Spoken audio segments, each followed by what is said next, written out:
오늘은 대림절은 케노시스의 여정입니다. 우리 함께 같이 한번 제목 읽어볼까요? 시작.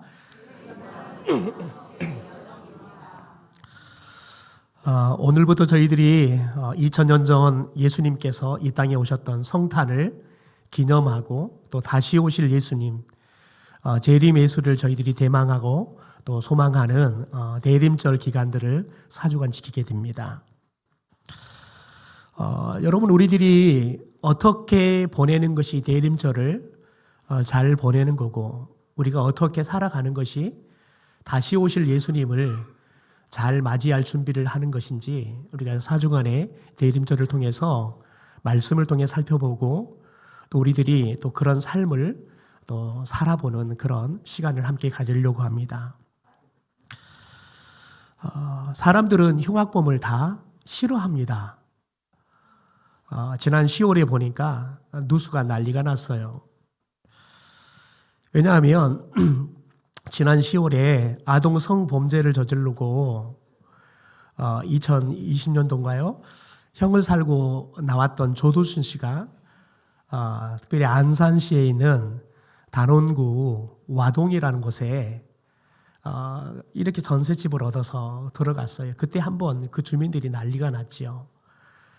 그런데 이번에 계약 기간이 끝나서 그곳에서 약 2km 떨어져 있는 집으로 새로 집을 얻어서 이사를 간 거예요.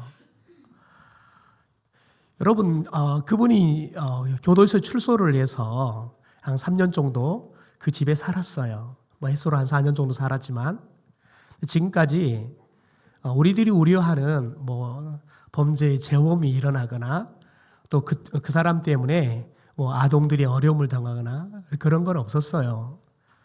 그럼에도 불구하고 이 조두순 씨가 자기 집 근처로 2km 떨어져 있는데 2km 정도 더 가까워졌어요. 그 소식이 알려지니까 그냥 동네가 발칵 뒤집히고 누수거리가 되어서 막 누수가 나오는 웃지 못할 일이 벌어졌습니다.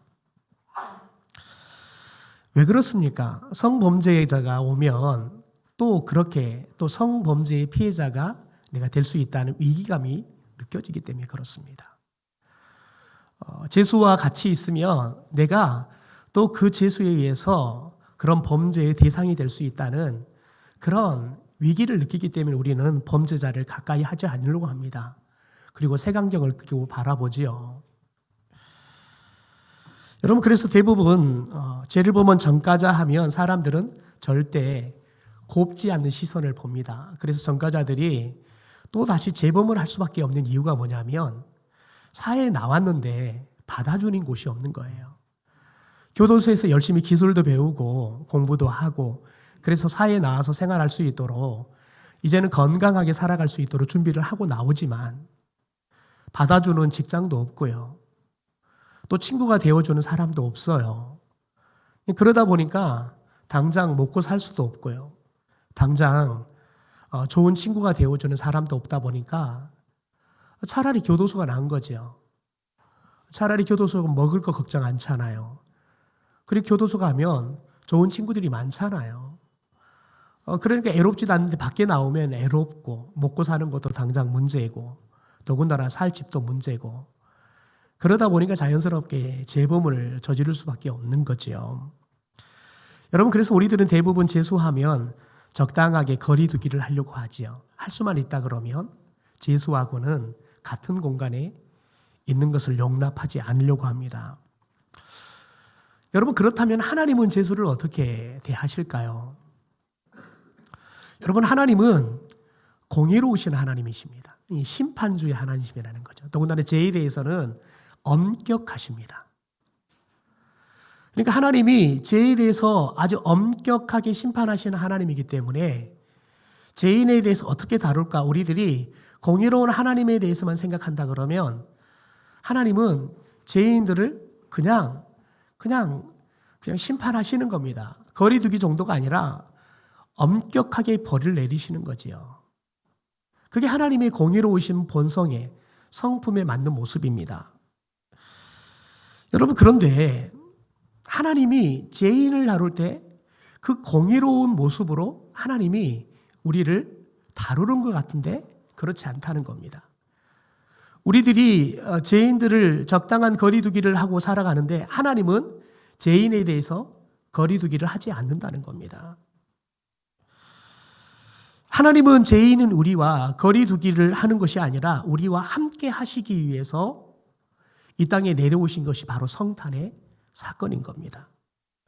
그러니까 예수님께서 이 땅에 성탄하셨다는 건 뭐냐면 죄인인 저와 여러분과 거리두기를 한다는 게 아니라 죄인인 저와 여러분과 함께 하시겠다는 하나님의 뜻의 표현인 거지요. 여러분, 하나님은 죄인인 우리와 함께 하시기 위해서 어떻게 하셨습니까? 오늘 6절과 7절의 말씀, 이 말씀 속에 예수님께서 죄인인 우리와 함께 하시기 위해서 어떻게 하셨는지를 잘 말씀하고 있는데요. 세번역 성경으로 좀 말씀을 좀 읽어볼까요? 자막입니다. 시작.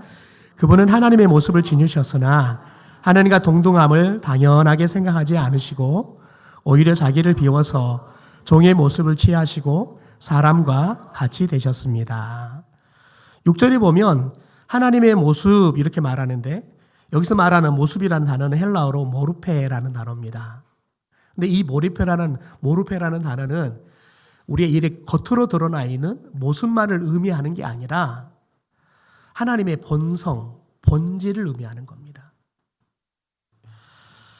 그러니까 하나님의 본성과 본질을 예수님이 지니셨다는 거예요. 그러니까 예수님이 우리와 함께하기 위해서 그분이 원래는 하나님의 본성을, 본질을 가지셨다는 거예요. 하나님의 모습을 가지신 분이신데 여러분, 그분이 하나님과 같은 분이신데 이렇게 원래 모습을 표현해요. 필립스라는 신약 성경이 있어요. 필립스라는 사람이 특별히 번역한 성경을 최근에 특별히 코로나 기간 동안에 신약 성경만 우리나라 말로 번역이 되어서 나온 성경인데요. 이 필립스라는 성경이 신약 성경이 보니까 이 부분을 참 굉장히 이 언어에 맞게 이렇게 비슷하게 번역을 했는데 어떻게 번역했냐면 그분은 본성상 늘 하나님이었지만 이렇게 표현했어요. 그러니까 예수님은 본성상 하나님이었다는 거예요. 하나님이었다라고 이렇게 번역을 해요. 그러니까 예수님은 원래 하나님이었다는 거지요. 그런데 예수님은 하나님과 동등하게 생각하는 걸 당연하게 생각하지 않았다는 거예요. 하나님과 동등한 분이신데 그게 당연한데 당연하게 생각하지 않았다는 거예요. 여러분, 그러니까 그분이 할 수 있는 게 뭐냐면 이 땅에 내려오셔서 우리를 위해서 우리를 대신에 고통을 당하시고 더 나아가서 죽임을 당하시는 거지요. 그게 가능하셨다는 겁니다. 여러분, 그런데 하나님이셨던 예수님이 인간이 되기 위해서 가장 먼저 하신 일이 뭐냐? 자기를 비웠다는 거예요. 우리 7절의 말씀을 다시 한번 읽어볼까요? 시작. 오히려 자기를 비워서 종의 모습을 취하시고 사람과 같이 되셨습니다. 그는 사람의 모양으로 나타나셔서 여러분, 가장 먼저 한 게 뭐냐면 이제 외형적으로 예수님께서 심리적으로는 내가 하나님이지만 하나님과 내가 같은 분이 아니다라고 마음을 정했다는 거지요. 그리고 가장 먼저 한 게 뭐냐면 자기를 비웠다는 거예요.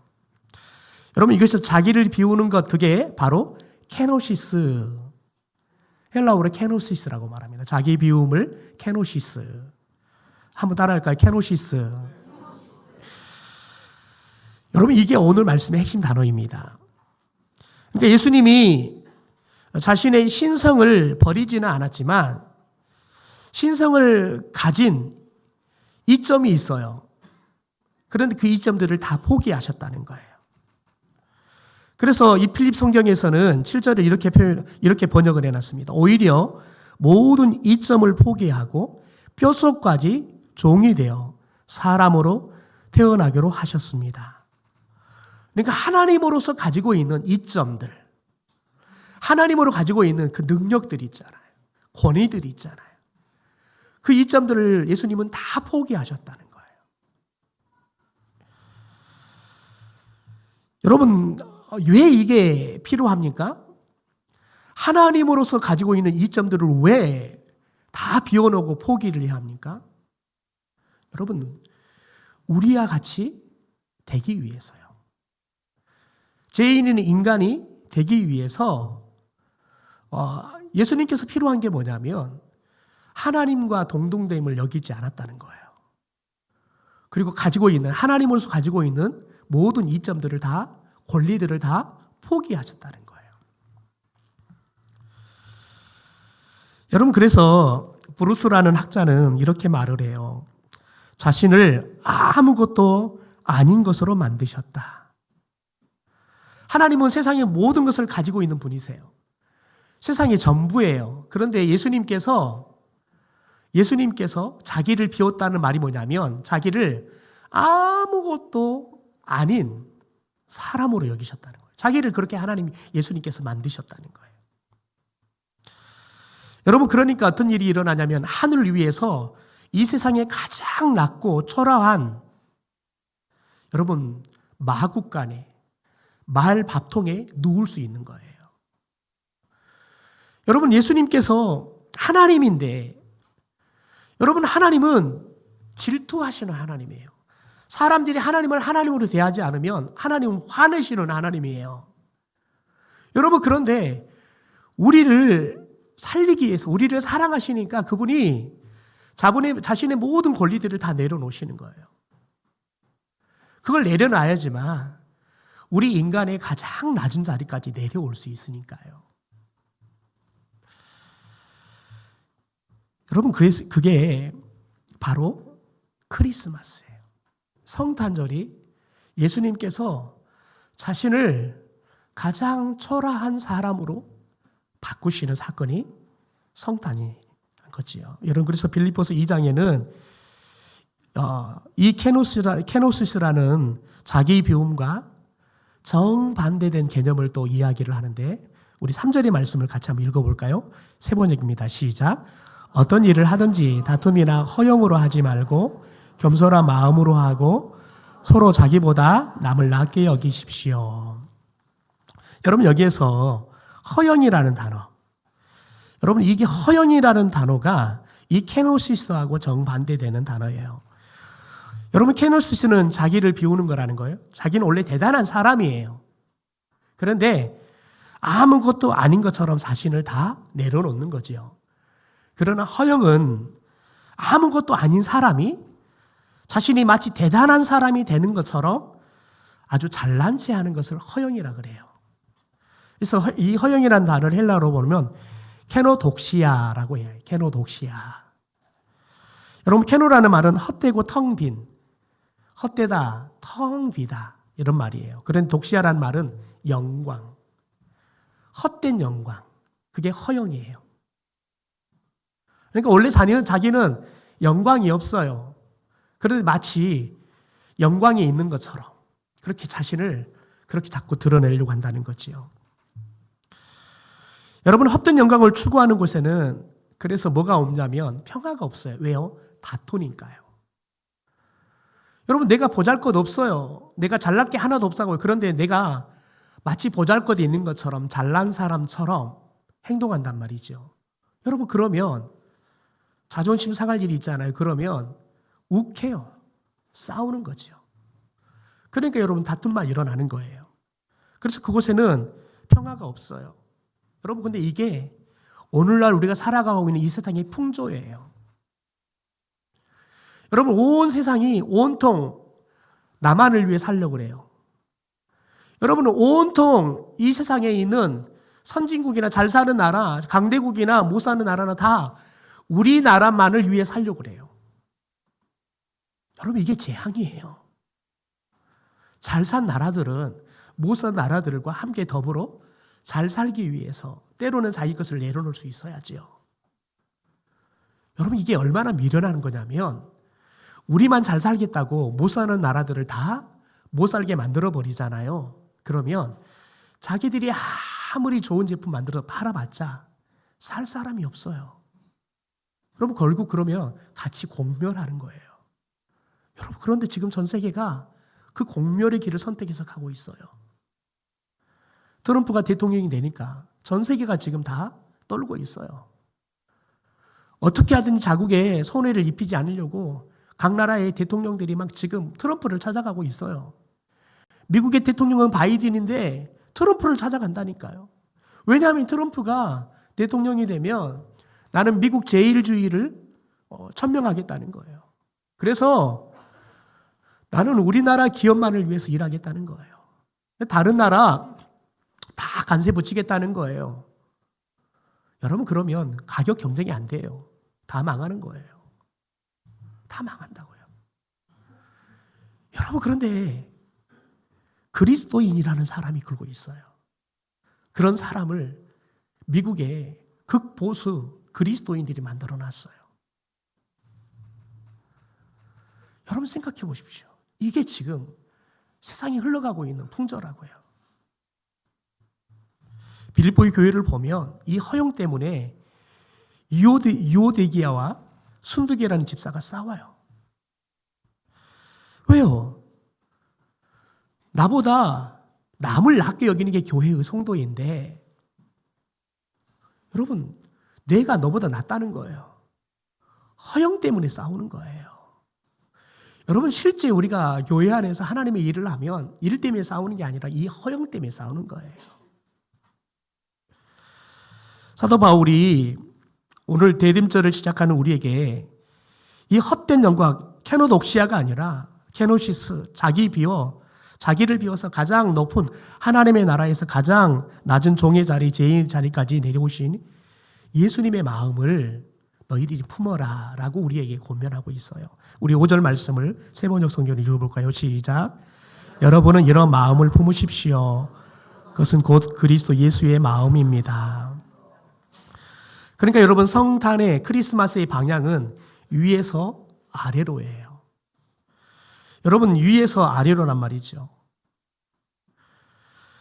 여러분, 다른 이들을 짓밟고 채우고 올라가는 것, 그게 크리스마스의 정신이 아니에요.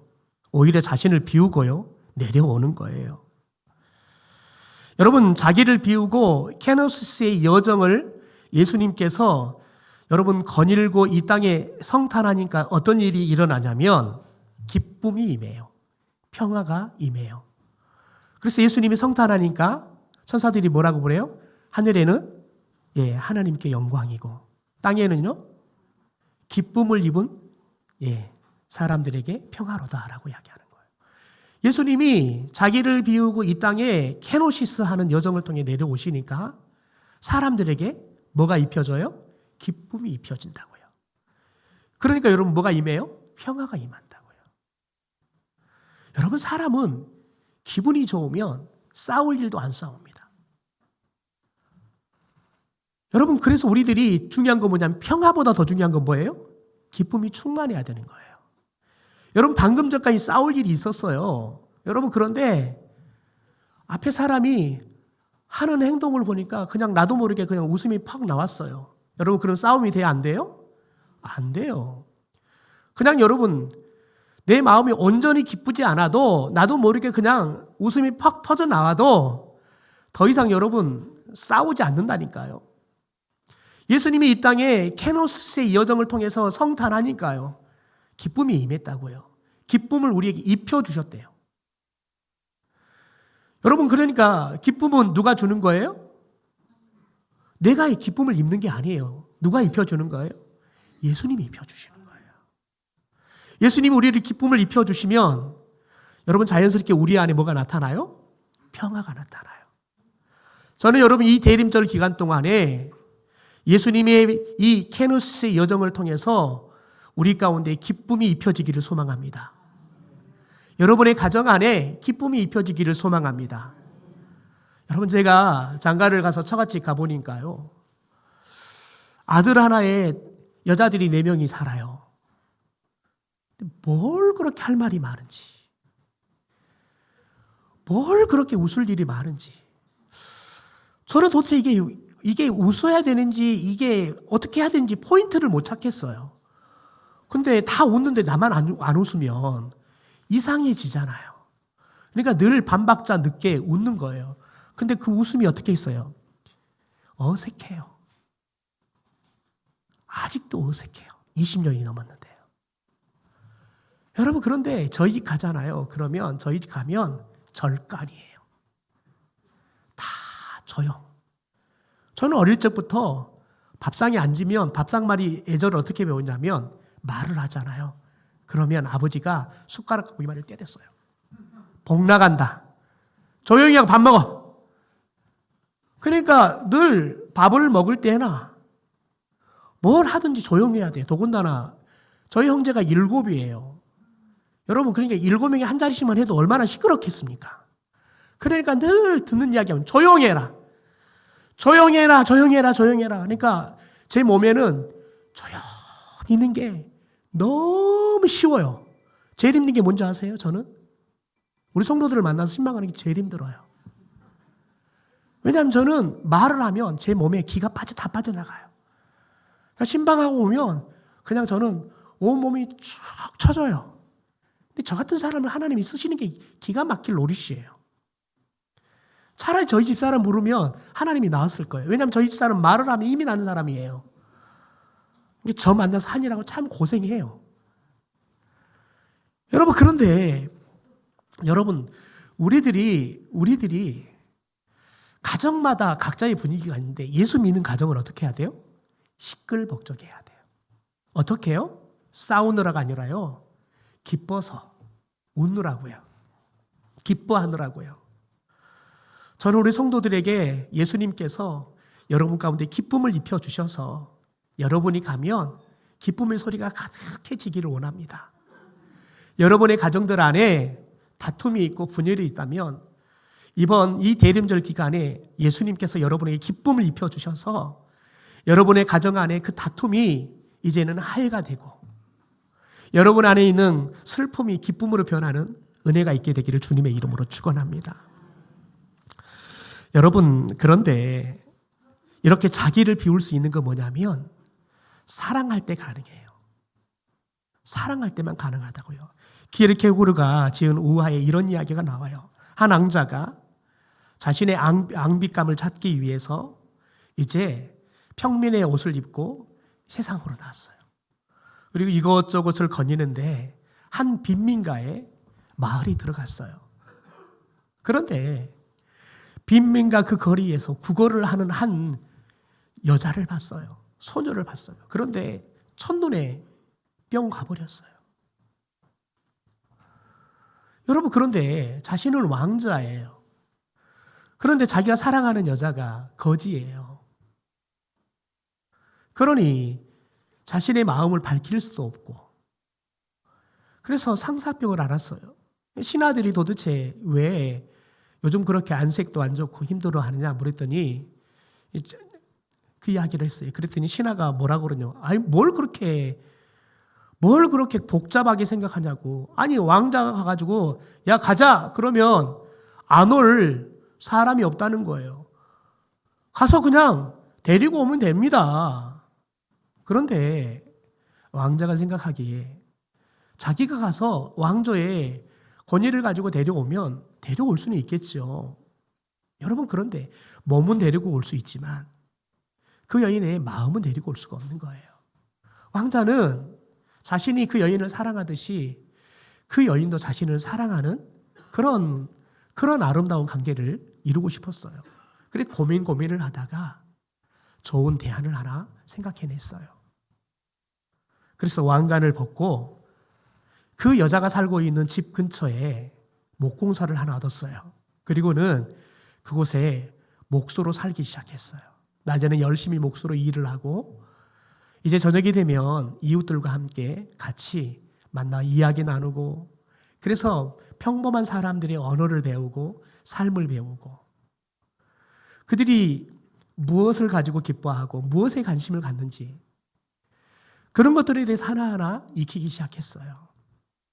그러면서 자연스럽게 자기도 모르게 이제 세월이 가면서 자신도 그들과 비슷한 모습으로 비슷한 말로 비슷한 생각으로 그렇게 함께 더불어 살기 시작했어요.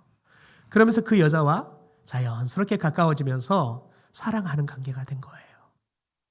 여러분 이 왕자가 사랑하니까요. 자신의 왕권도 내려놓을 수 있는 거예요. 편안한 침대, 좋은 먹을거리를 내려놓을 수 있는 거예요. 여러분 와서 몫으로 산다는 것은 거친 일을 하는 거예요. 자신이 여러분 만들고 싶은 거 안 만들어도 돼요. 신하에게 명령만 하면 돼요. 그런데 그런 권위들, 그런 힘들을 다 내려놓고 자신이 힘들게 여러분 나무를 깎고 만들면서 평민들과 함께 살아가는 거지요. 그러니까 그 여자를 자연스럽게 그 여자의 모습으로, 그 여자의 언어로, 그 여자와 삶을 나눌 수 있는 자리까지 내려가니까 사랑하게 되는 거지요. 여러분, 키에르케고르는 이 이야기를 통해서 특별히 사랑의 속성을 이렇게 정의를 합니다. 우리 같이 자막을 보고 읽어볼까요? 같이 읽죠. 시작. 사랑은 상대를 바꾸는 것이 아니라 자신을 바꾸는 일입니다. 예, 사랑은 여러분 상대방을 바꾸는 게 아니라 나를 바꾸는 거예요. 그럴 때 여러분 진정한 사랑이 이루어지는 거예요. 여러분 예수님께서 자기를 비운다는 건 뭐냐면 우리를 사랑하시기 때문에 우리를 바꾼 것이 아니라 자신을 바꾸신 거예요. 누구의 모습으로요? 우리 인간의 모습으로 자신을 바꾸신 거예요. 우리는 이 말을 역지사지라는 말로 표현해요. 여러분 우리가 살아가면서 때로는 오해하고 때로는 다툼이 있어요. 왜 그럴까요? 상대방의 입장에서 생각하고 상대방 입장에서 말하지 않기 때문에 그러는 거예요. 여러분 우리가 이 대림절을 보내면서 우리 자신을 비워야 돼요. 내가 저 사람보다 나은 사람이야. 내가 그래도 저 사람보다는 내가 잘났어. 내가 저 사람보다는 잘 배웠어. 내가 저 사람보다는 내가 잘 살아. 여러분 그러면 늘 뭐만 있어요? 여러분 그 사람 마음에는 허영이 있어요. 그럼 뭐가 있어요? 다툼만 있을 뿐이에요. 그런데 여러분 저와 여러분이 나를 비워버리잖아요. 그러면 동시에 허영심도 떠나요. 나보다 저 사람을 낮게 여기잖아요. 저 사람이 말하는 게 늘 옳다 생각하잖아요. 그러면 싸울 게 없어요. 여러분 진짜 지혜로운 남자는 아내의 말을 늘 옳다 생각하는 거예요. 여러분 그래서 행복한 남자는 아내한테 말 대꾸 안 해요. 아내가 말하면 당신의 말은 늘 옳습니다. 여러분 제가 살아보니까 그래요. 맞아요. 그게 맞아요.